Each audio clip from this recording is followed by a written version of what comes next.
Hi there, folks. This is Jay Frost, speaking a little bit over the music today at the Philanthropy Mastermind series. Really happy to welcome you. And I know we've got a great group today for an incredible guest, Ria Wong, who I'm going to be introducing to you in a moment. But first, I want to welcome you back to another session. We only had one last week and one this week, so I'm so glad you can be with us. Maybe some of you were here for the debut of the Giving USA data. Very interesting stuff, looking backwards in time. And one of the questions always that people have is, well, what do I do with this exactly? Now, how do I plan for the future? How do I make things work? How do I engage with donors so that the good things continue to happen and the bad things, not so much? And obviously, we're going to be able to talk about that in vivid detail with my friend and one of the people who I most respect in the sector, both for the intelligence and strategy she brings, but also just for kind of this presence of life, which our sector so desperately needs. So our session today, of course, is on Old Rules Are Dead, 5 Ways for Major Donor Relationships Now. And as we jump into this, I know one thing that'll really help is for Ria to know that you are here. So some of you may already be doing it, and you are saying hello, and maybe where you're from, perhaps which organization you're with. Please go ahead and just let us know which part of the country or the world you're from, which organization you're with, what you do. We're going to be constantly mining the chat and the Q&A throughout. Please use those as your sandbox, but also a place where we can play along with you throughout the discussion today. And I do want to give a shout out also to our friends at DonorSearch. If it were not for DonorSearch, we wouldn't have this series. I wouldn't be able to talk with people like Ria Wong. We've been doing this since 2016. There are now close to 580 sessions.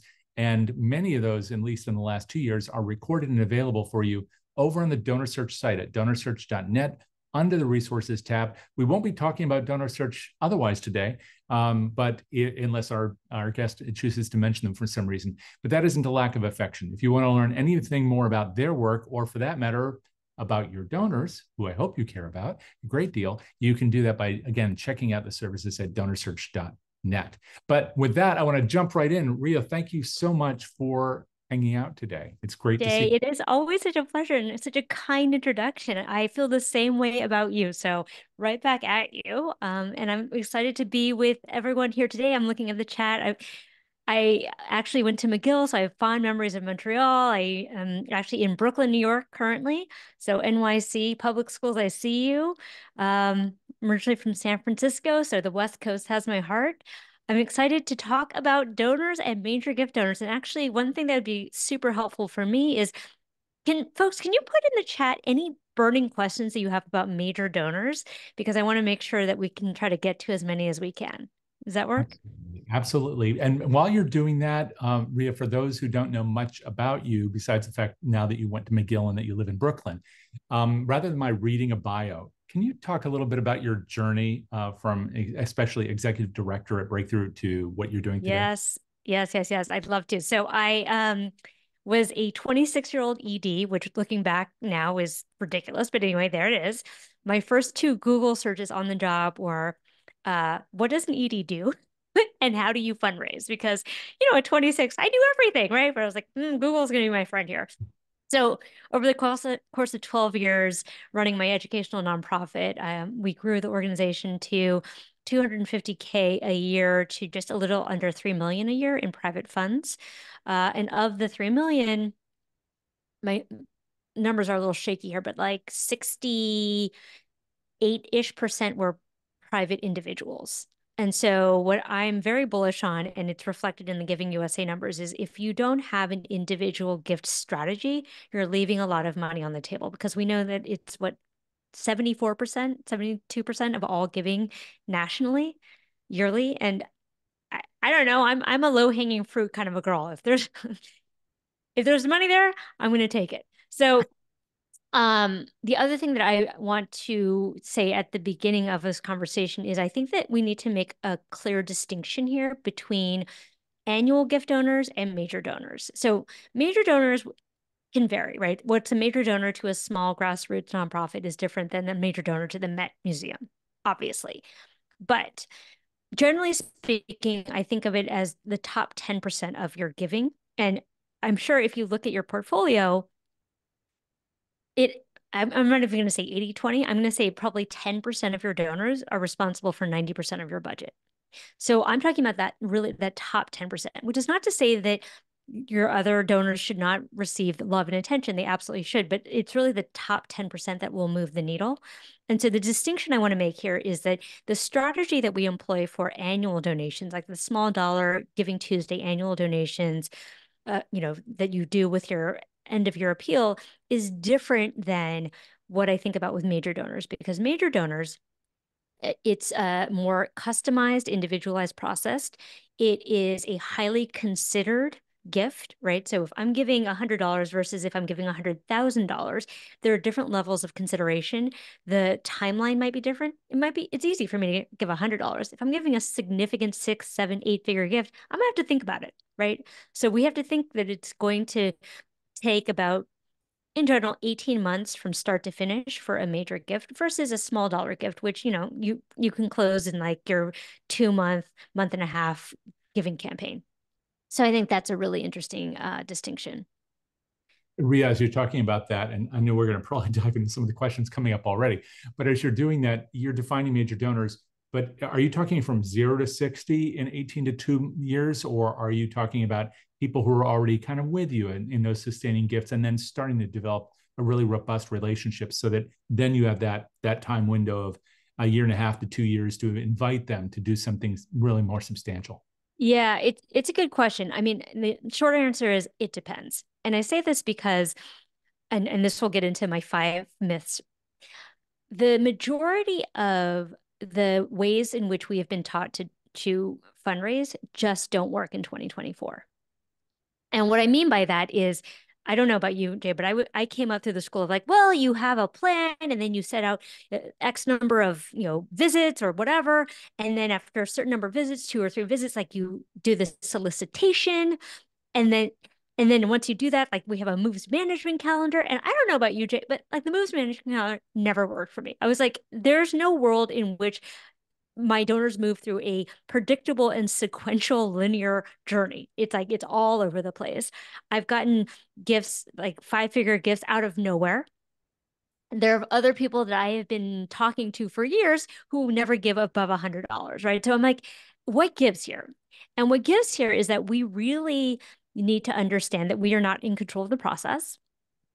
We have to create on-ramps because the majority of people in this world will self-cultivate and self-solicit. So I don't care how cute your moves management calendar is and how many like planned visits you have. The point of fact is, as a donor, I'm going to do what I'm going to do, regardless of what you do. Like you can invite me on a site visit if you want to, but like I'm not going to give until I'm ready to give. So I'm ranting now, but the point I'm trying to make is like we have to think about donor behavior mirroring consumer behavior. And I don't know about y'all, I buy a lot of stuff online. I don't talk to anybody, right? If anything, like I will do reviews online, I'll look at testimonials and I'll buy the thing or I won't buy the thing. And then if I do have to go to a store, you best believe I am not trying to talk to a salesperson unless I have a very specific ask. So like when someone comes up to me and says like, "Can I help you?" My default is like, "No, I'm just browsing," or like, "No, I know what I'm looking for." Same goes for donations. People don't want you to be in their face unless they need help with something.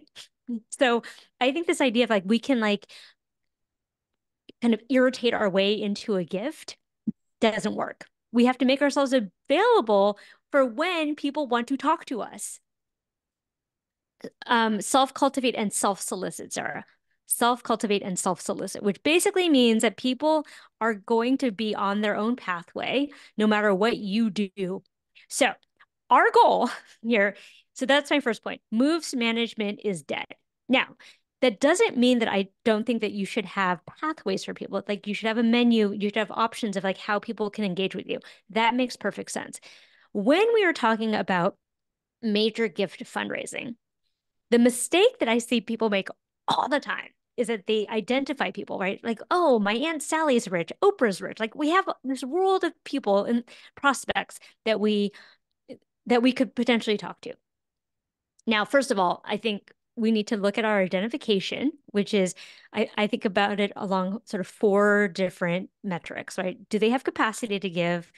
Do we have any kind of relationship with them? Do we have proof that they actually care about this particular cause? And have we been in contact with them recently?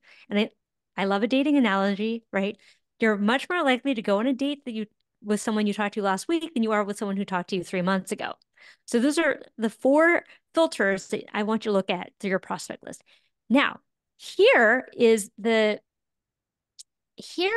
thing that I think is really critical is we don't qualify people. And what I mean by that is that we've identified them into a cultivation process. And we think that because we can email them, maybe they're willing to have coffee with us, that they're in a cultivation process.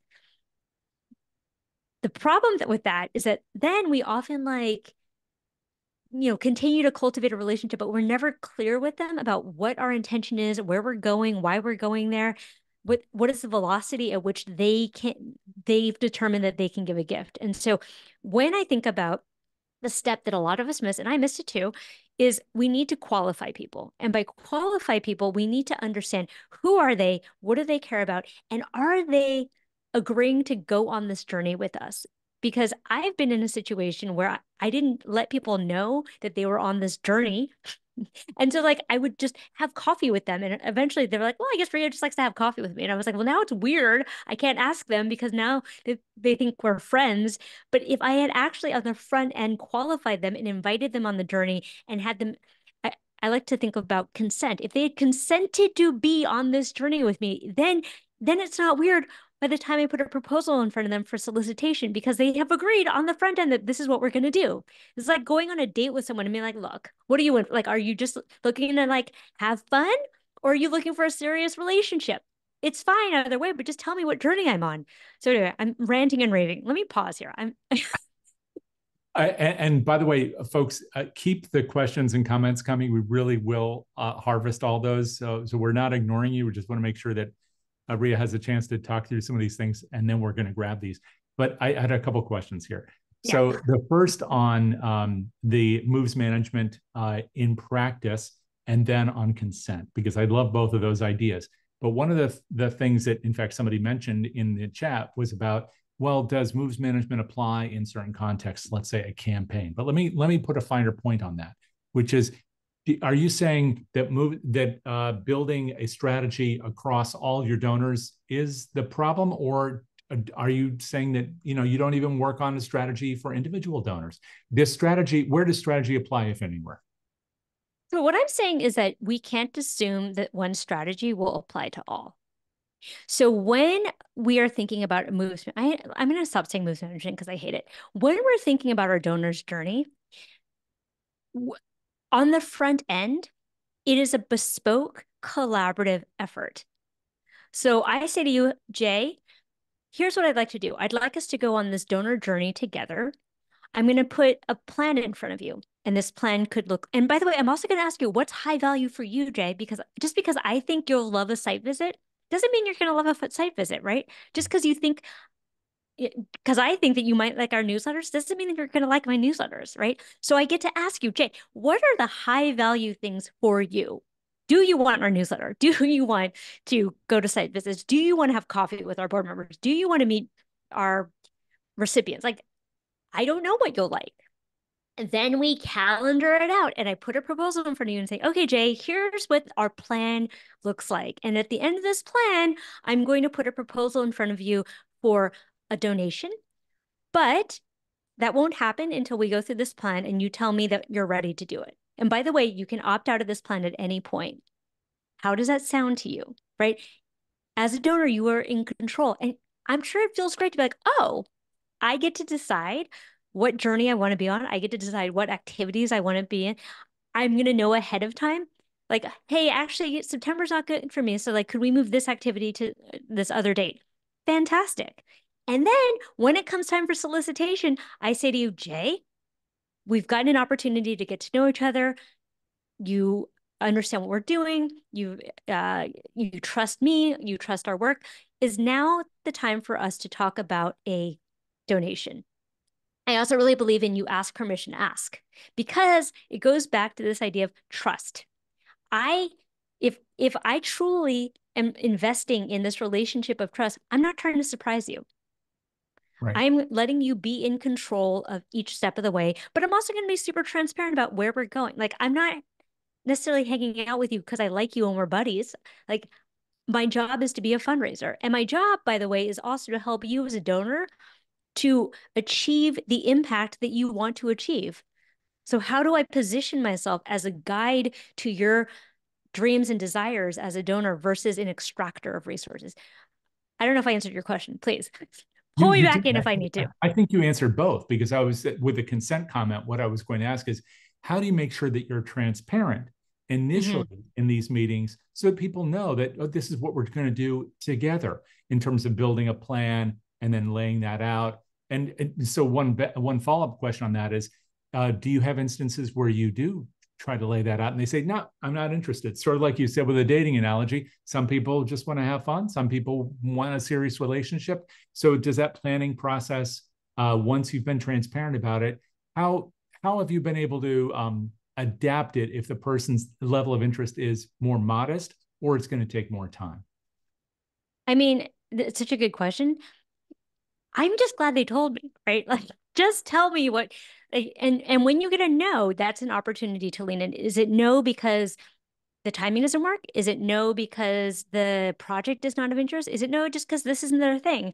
Is it no because something is happening in their lives, right? Like, I think there's no is never just a no, especially if they're willing to talk to you, right? A no is an opportunity to learn more.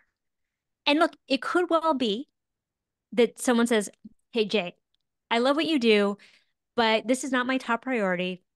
I'm only ever going to give $1,000 a year, but hey, keep me on your newsletter list and like, we'll see what happens."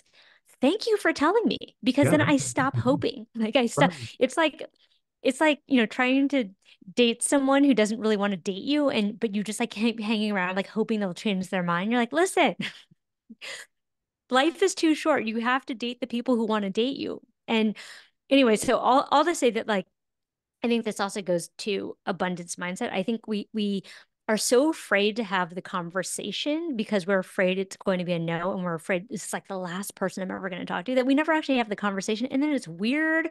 It's like very like, I don't know what you're doing. You don't know what you're doing. You don't know what my intentions are. I don't know what your intentions are. It's like this weird soup. And like, so that's when you get into like, the relationships that don't ever really go anywhere, but you feel like you have to keep calling them. Like, stop.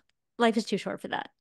And to make sure I'm touching on some of the things being brought up in the chat, I know Sarah had asked about whether, I think it was Sarah, who asked about whether this applies across all donors or whether this is something that's more specific to major donors, which you've been talking Yeah, about. it's a good question. This is really a strategy that's specific to major donors, simply because you can't really do this at scale. Like, it's very bespoke. However, because you pre-qualified them, you are spending your time with people who have agreed to be on this mission with you, right? So you know that there's an amount. You just need to know what that amount is and negotiate it further. And that's different, because I feel like where a lot of people spend slash waste their time is chasing down people to put in the cultivation pipeline who don't want to be in the cultivation pipeline. That's when you send a lot of emails to people like, oh, do you want to go for coffee? No, they don't want to go for coffee. If they did, they'd respond to your emails. Stop chasing them. I could go on. But to the point about, is there a world in which movement management is relevant? I think there is, in the sense that you have to understand what the menu of activities are. But at this level of major gift donation, they get to decide, like, they get to customize this, right? So I think we need to get away from this idea of like there's a one size fits all. Now, I'm also going to go to your email list, your annual donors. Now, I think there's this mythology out here that people start with a small gift and then they accelerate into a bigger gift. Sometimes, sometimes not, right? Sometimes I have received five-figure gifts out of the blue from people I've never heard from before. And look, maybe a five-figure gift wasn't big to them, but it was big to us. So I think we need to get away from that fallacy, first of all. Second of all, I think that there are more than enough potential donors sitting in your email list that you don't know about. And I'm gonna I'm gonna talk about wealth screening for a second. So a lot of people will say like, well, we can use wealth screening to, figure out who the diamonds in the rough are. I have a little bit of a bone to pick with wealth screening, though. I know I don't that our overseers at DonorSearch might have feelings about this. Um, so look, I think wealth screenings are a data point, not the data point. What I mean by that is that number one, I think wealth screens don't tell the whole story. Number two, I think especially if you live in high income, expensive areas like Boston, like New York, like San Francisco, it's very misleading because a lot of the ways in which they calculate your net worth is real estate. And as fabulous as you are, I'm sure no one's going to sell their house to give you a donation. Sorry. No, no, no. In Number fact, three. and I just want to touch on this because I know that not just DonorSearch people are listening, but more importantly, DonorSearch customers are here. And one thing that's important to note is that, because I agree with you, wealth alone doesn't tell any story, and wealth that's based on real estate tells even less. What DonorSearch, and I suspect other companies might be doing now, and you're going to talk about this later, I think, with AI, is they're also looking at things like their giving behavior, Yep. which is much more indicative, I think. And then they're also going to be looking at patterns of behavior in relation to our activity. So if Hmm. people are starting to take a page from the book that you're reciting now and really truly engage people and meet them where they are and go on that Yep. journey with them instead of throwing things at them, then hopefully that information will not be like a wealth screening. It'll be looking dynamically using AI to figure out where people are at any given point in time. So just Yep. this is a Yeah. clear. Well, and here's the other thing that I will say, Jay, is I also, and you know this as well as I do, people know what they have much better than you know what they have, right? And people who have significant wealth are very good at hiding the wealth. So a lot of times you're not going to know, and it's not going to come up on a wealth screen. So the last thing I will say is I think wealth screens don't necessarily engender trust. Like if I go into a meeting, imagine this, Jay. If I go into a meeting with you and somehow you drop your folder and all of a sudden I see that you've done all this research on my wealth, is that going to make you feel good? That's going to make you feel a little icky, to be honest. I hope nobody does that. What? That they Oh, drop the thing? Look, things yeah, happen. gosh. Yeah, but like, it's like the old like New York Times thing. Don't do Oh, anything that you wouldn't want on the cover of the New York Times. Like, do absolutely. I want to be in a position where I'm like, oh, I'm like researching your assets? It's like gross. Um, so so I have a strategy here, which is this is a ways in which we create feedback loops, right? So I think using things like surveys, talking to your donors, using reply backs in your emails are very important because they know much more about their situation and their timing and their interests than you do. And so, like, I don't know, I buy stuff online. I'm sure I can't buy something online without a survey popping up in my face. How was your experience? What did you think about that? Right. I mean, nine times out of 10, I don't answer unless I'm like blown away or pissed off. But the fact is, like, we need to create feedback loops. And I'm just going to caution everyone here, do not survey your audience at like, don't blast your whole list because this survey is a tool to start a conversation. The survey is not a tool to gather data. This is not a data gathering thing. This is a way to let people raise their hand to say that they want to be further engaged. So I don't know. Where are we now? I know. Well, I'm just ranting and raving well, over no, here I'm like a trying to think about lunatic. this in terms of some of the things we talked about earlier, and you've definitely talked through moves management, and I think people are definitely glomming onto that. So that's very very helpful. But we have had people return to this thing before you move on to the other points you wanted to make today about whether or not about how you would approach those initial conversations. So Kirsty was saying, can you go through more specifically how you start the relationship? Do you just meet, reach out to them over the phone and ask them to meet? You were talking about a device right there in conducting very isolated surveys to know more about people before you, and then perhaps even doing some other form of research, not just a wealth screening, before a meeting. But how do you set the stage for those initial meetings? Pick the people and then set up the meeting. Yeah. Well, okay. So first of all, it's creating a survey, and I have a very specific strategy around wording and how to do it. So if you want to work with me, I have a group coaching program. Anyway, but the point is, you create a survey, you have very clear wording around the survey. And part of the survey is, so I'm going to get into some nerdy research. There's this very cool professor in Texas named Dr. Russell James, and he put people in an MRI machine. Have you had him on the show? Yes. Yes.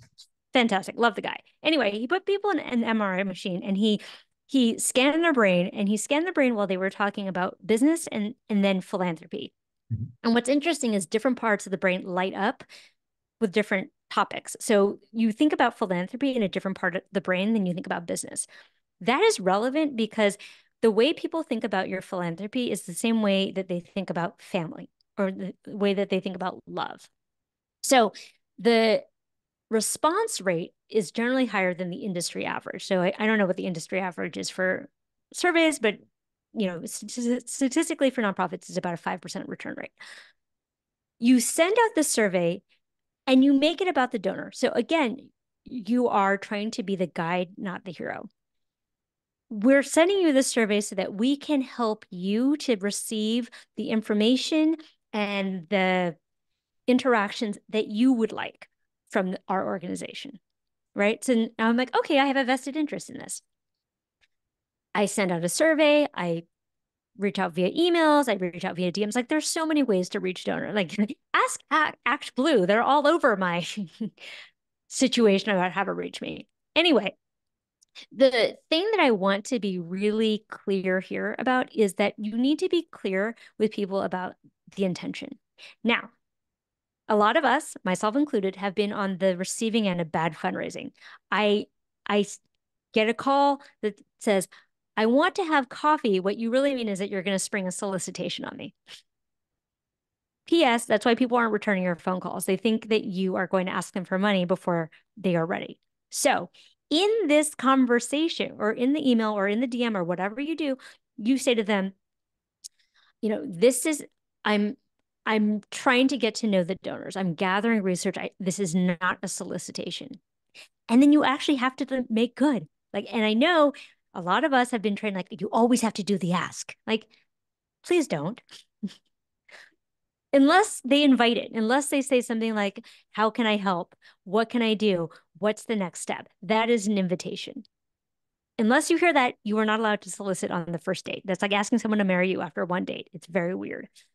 And then you're in a conversation. So it's about, how do you start the conversation? Because the conversation is the relationship, and the relationship is the unit of change. And if the fact is, if you have your database and nobody is responding to your invitation to share their feedback or share how they want to be engaged, that probably tells you that you are not doing a good job of building trust. So when we think about trust, it's going to in three ways. First is competency trust.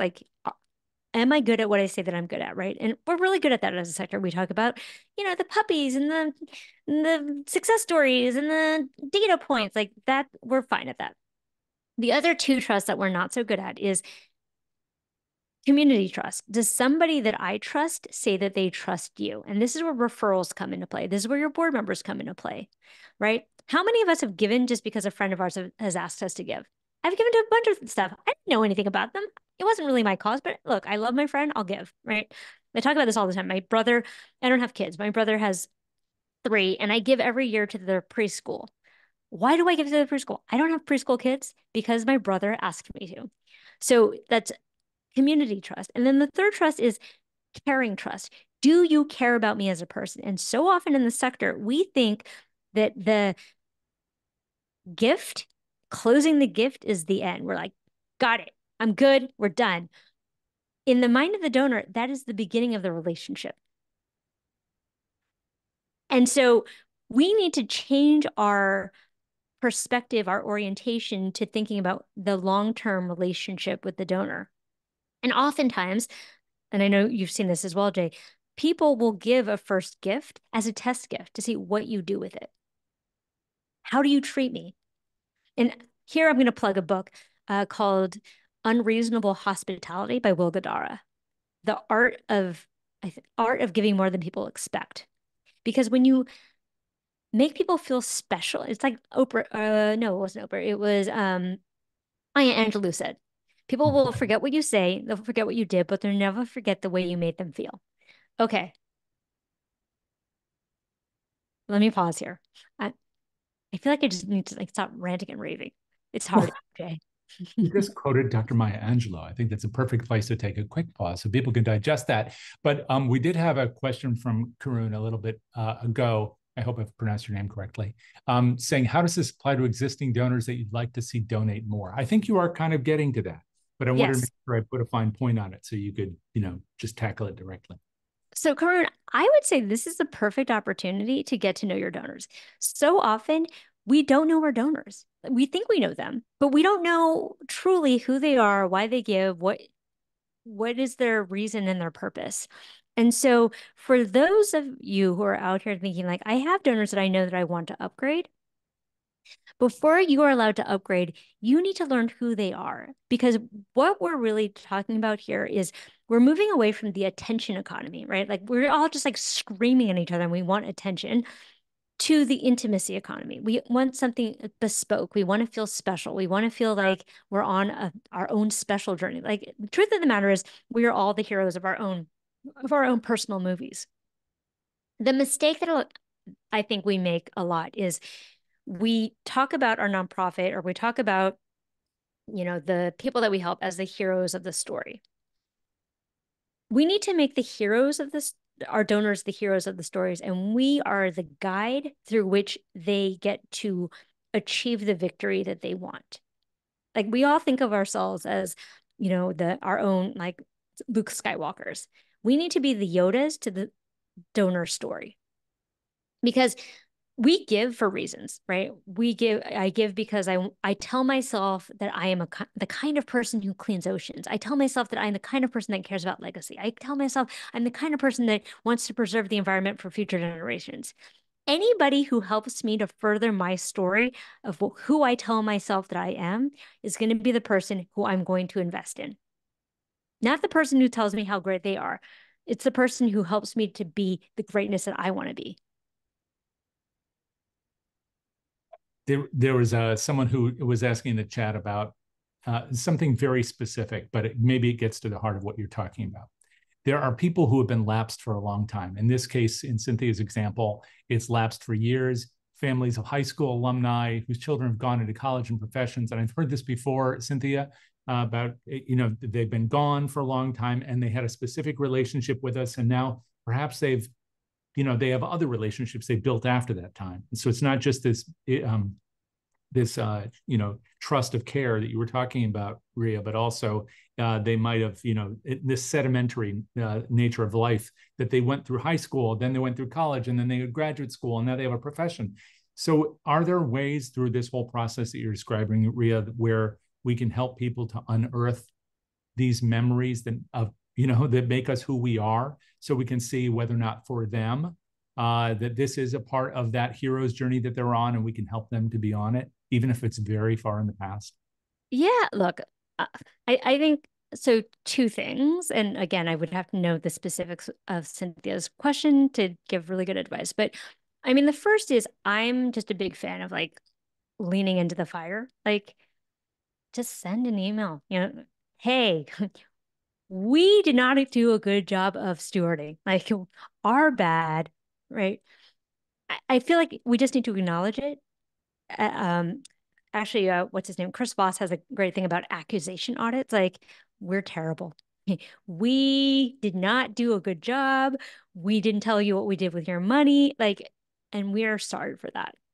So I think acknowledging is key. And then the second thing is make it easy to engage. Like, I think lowering the friction is really important. So could that look like, Cynthia, in your case, maybe an email goes out and says, if you have a second, could you just share a fond memory that you have of your time at the school? Or share a fond memory of a teacher that you had? The fact that they respond not only indicates that there's some level of engagement, but it also gives you something to talk about. Hey, let's talk about that teacher, Mr. Frost, you had. Do you have a second? I'd love to learn a little bit more about that. Not in like a weird manipulative way, right? Like I think we have to come from it from a place of genuine curiosity and genuine connection. Because the other thing is, generally speaking, I will speak for myself, we're terrible listeners. We're terrible listeners, right? So I think about the three levels of listening. Level one listening is I'm just listening to you, but I have my own agenda and I'm just like waiting for a pause in a conversation so I can say what I want to say. Level two listening is I'm fully present, I'm here, I'm really receiving what you're saying. Level three listening is am I hearing, am I listening for what's not being said? That's when I'm looking at body language. That's what I'm listening to tone of voice. It's when I'm like really like focused, kind of what I'm not doing here with you, Jay. I'm not level three listening with you right now. But you're doing a great job. I feel like you're level two listening with me right now at a minimum. And so when we feel seen, when we feel heard, when we feel understood is when we start to develop connection. And I want to be clear with everyone here. This is not connection for the sake of manipulation. This is connection because like you as a human being are genuinely interested and curious about the other person and genuinely care about how we can connect this thing that might be a fond memory for you into something more substantial that you want to see in the world. And again, if it's not your thing, like bless and release, that's okay. There are many fish in the sea. Don't keep chasing after people who don't want to be, coming to your party. Can we go to DEF CON 3 together, not just for this conversation, but for the ones that other people will have? Yeah. I love that idea. Um, one of the things that in this setting, and both of us do this a lot, and I didn't mention this, I apologize, Ria. So for everybody in the room, one of the things that I love most about what you do is Nonprofit Lowdown, where you have conversations with really great people, and they're professional conversations, but they go much deeper than that. So Mm-hmm. if you listen to podcasts or you watch these things on YouTube, make sure you watch that one. But one of the things that I think is easy to do in this setting, but perhaps we aren't accustomed to doing, maybe I'm wrong about that, in a development setting, is listening for what isn't being said, like you Yep. just talked about, and specifically asking follow-up questions to Yes. get there. Can you talk about that a little bit or even model it? So for those who haven't been through this experience before, all this is new, and now they're in the meeting and they're there and they're listening, they're trying to be present, but how can they really silence the buzzing in their heads and be caring enough about the other person to find out what the other person isn't saying and then help them to say it So it sounds like you're asking me a question about how to draw people out. in a Okay. way that builds trust? Mm-hmm. In a way that builds trust. And it feels like that would be an important thing for you.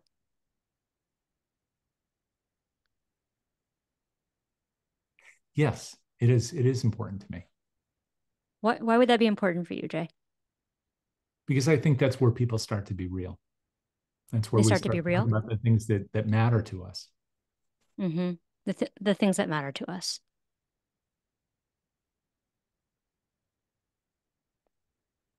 Silence is really important too here, which you're showing, and that's Mm-hmm. something else we talk about a lot. um, and and you're obviously modeling that now. We don't do that in a lot in webinars because we have to be there. You got me. Yes. So I was mirroring, I was labeling, and Right. I was using silence. So see, Jay, you got me. Just be quiet. So you can mirroring is when you repeat the last three words. And the person was saying, like he paused and then he felt like he needed to fill in the silence. So he kept talking, though he's smart enough to know what I was doing. There's also labeling, right? So it feels like this is a really important thing for you, right? Well, yeah, it's important because da da da da da, right?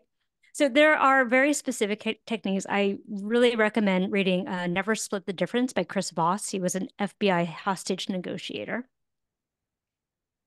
But I think it's really just about being a human being and forgetting that you have an agenda, right? And look, I'm gonna take a moment to say that I think that this is a fault of board members who sit on development directors and EDs to get the money, right? We have a bottom line. What are you getting this quarter? But the truth of the matter is donations don't necessarily correlate to your timeline, they correlate to my timeline. And so there are cases in which you could force a donation before I'm really ready because you have this like all important quarter that you need to meet or your end of fiscal year that you need to meet. But most likely you've left money on the table because you forced me into a decision that I wasn't quite ready to make yet. And so I think an important metric for us to consider is, are we creating conversations that pull people closer together, that build trust, and that are on a timeline that feels good to our donor, not necessarily good to our bottom line? Oh, and the name of the book is Never Split the Difference by Chris Voss, FBI Hostage Negotiations. Fantastic. That's Oh, with the C, I think it's VOSS, right? yeah, VOSS. And maybe Jack, if you can grab the link and put that in the chat, that would be great. And I think you mentioned one other reference to Chris before. Oh, Will Guidara, Unreasonable Hospitality. Thank you. Yes, unreasonable hospitality. Yeah. And there they go. Thank you, Ria.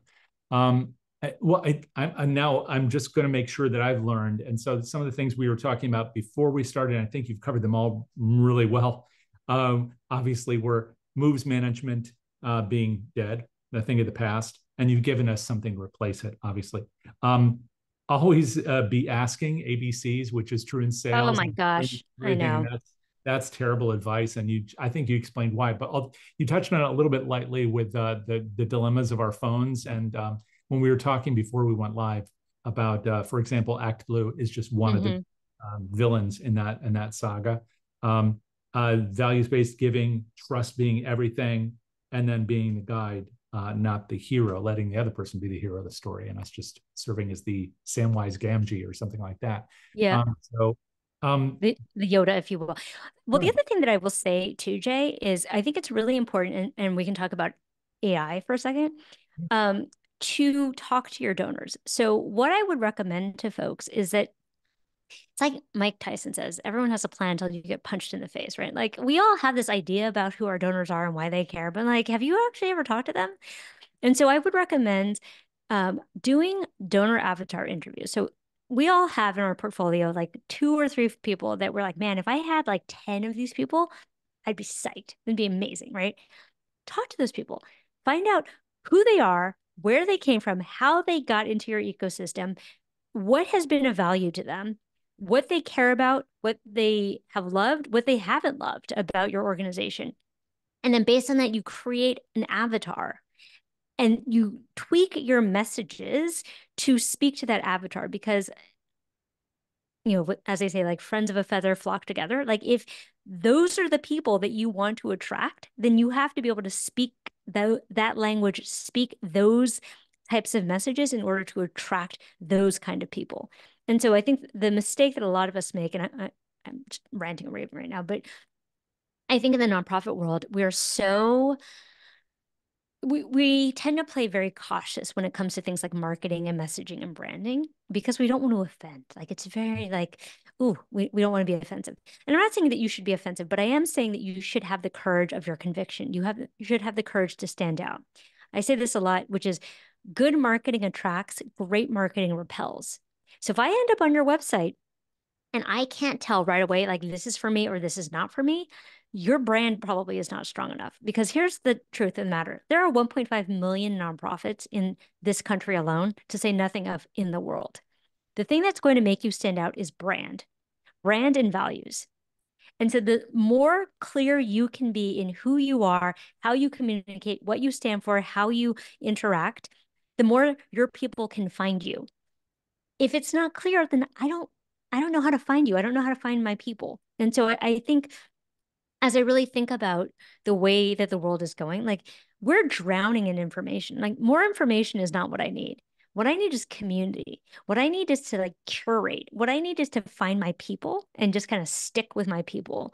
And so, you know, the question that I would have for your audience is how are you helping them to find their people and to be in community together, not inundating them with all of this information that may or may not be relevant. Like I'm not looking for irrelevant information. I have enough of that. Like I have a phone, I have social media. Like I'm dying, drowning in irrelevant information.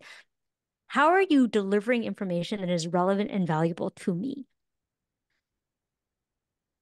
And before we went live, Ria, you were talking about also kind of the, being able to onboard people where they are. That's not the word you used, but um, I, I'm I know that one of the complexities of all this is that people feel like they don't have enough time.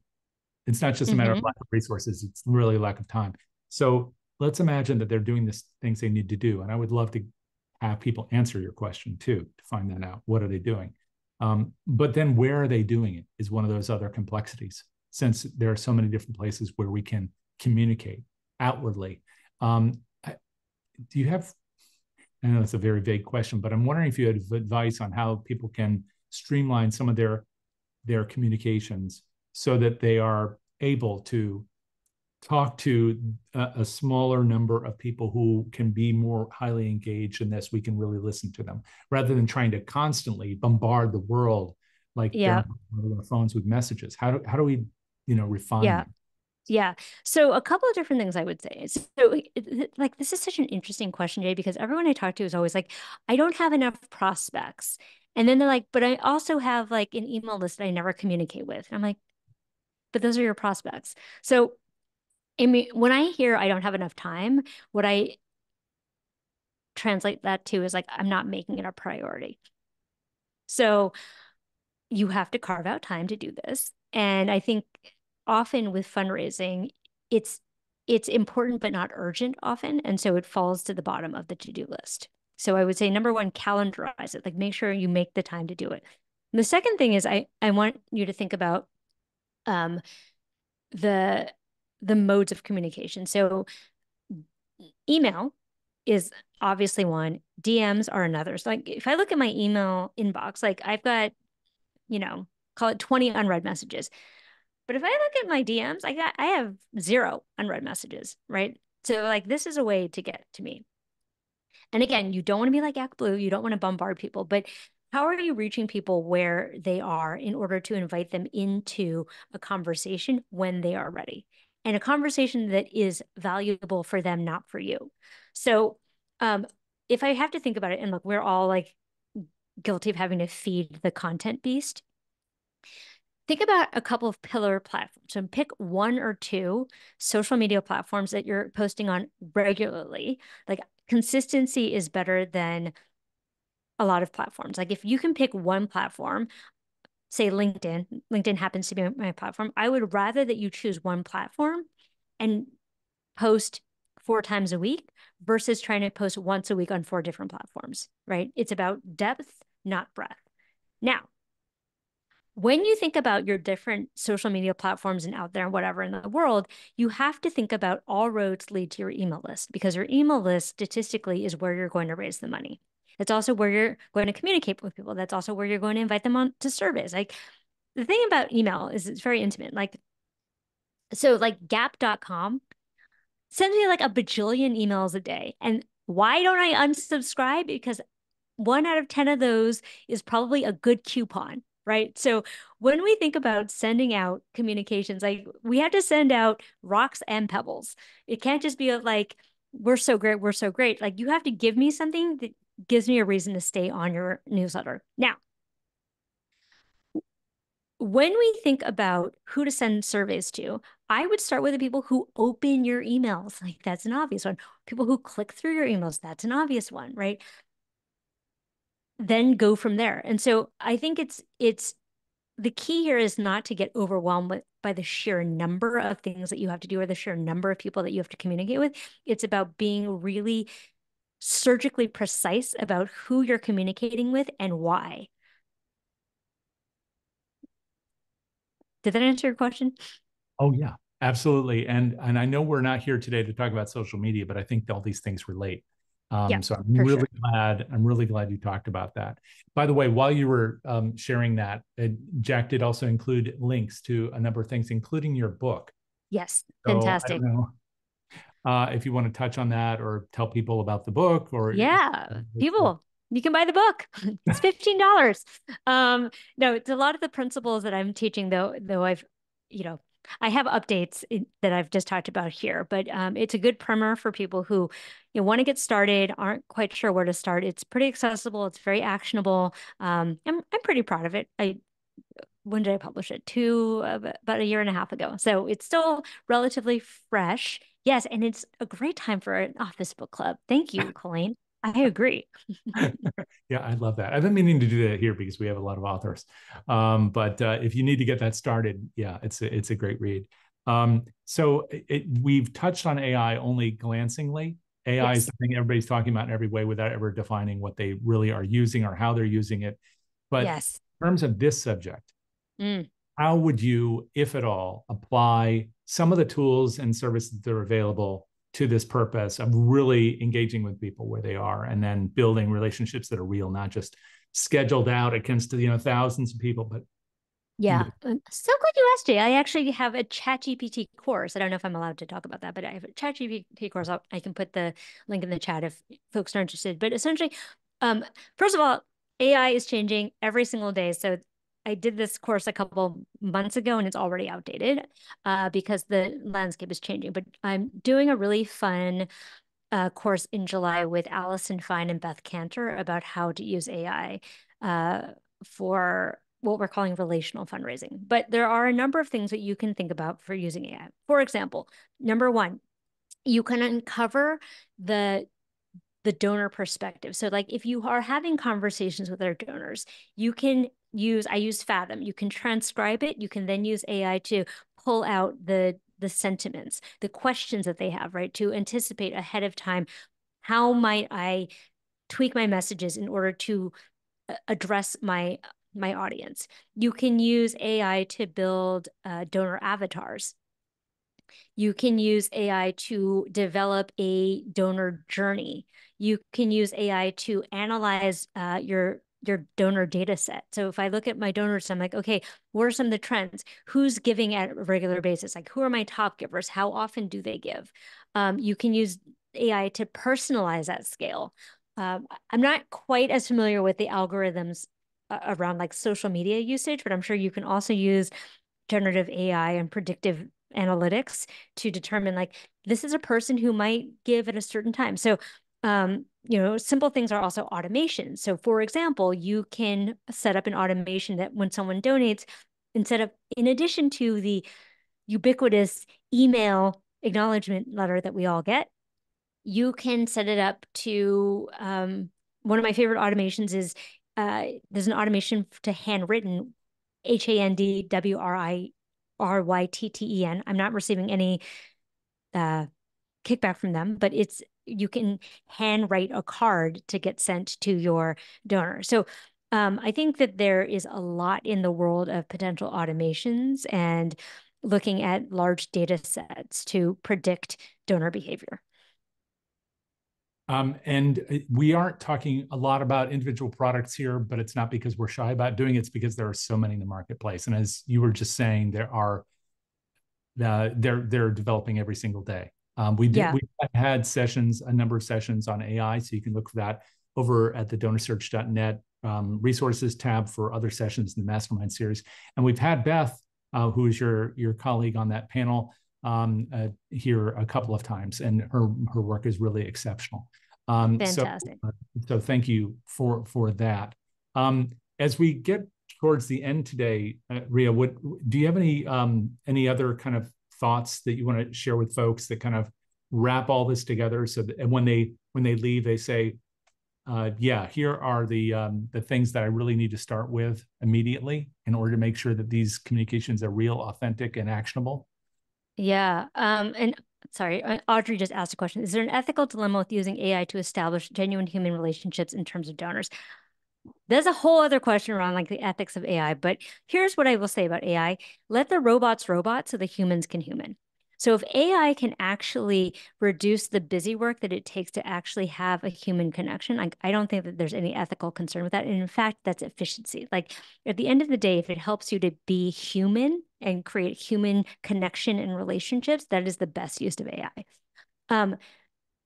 To that though, Jay, I will say if there's one takeaway here, it's talk to your donors. And when I say talk to your donors, I mean actually like ask questions and ask follow-up questions and go in with a sense of curiosity, because so often when we're talking, quote unquote, to donors, we're just level one listening, and we're listening with an agenda. So what I wanted to challenge all of your people with is, if a campaign isn't going well, ask your donors. If you're not getting response rates, ask your donors. If you're wondering why, people aren't giving the way they usually give it end of year, ask your donors. Like, there's no quandary that can't be made better by asking the people who are your audience. And when I say that, I want you to challenge you to go in with this in mind: 75% them talking, 25% you talking, if less, right? Because the point is, you are having a conversation with them to learn what they know, not what you know. You already know what you know. I always think about Nelson Mandela, who would have his meetings and he would always speak last because he always wanted to know what everybody else knew before he did. And I think we need to adopt the same kind of curiosity and humility to do that. Yes. I think it's also often true that people tend to listen more when they feel they've been listened to. So it Yes.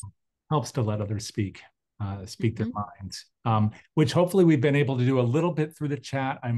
One of the failings of these platforms is that since we're not in the physical room with you, we cannot see your faces.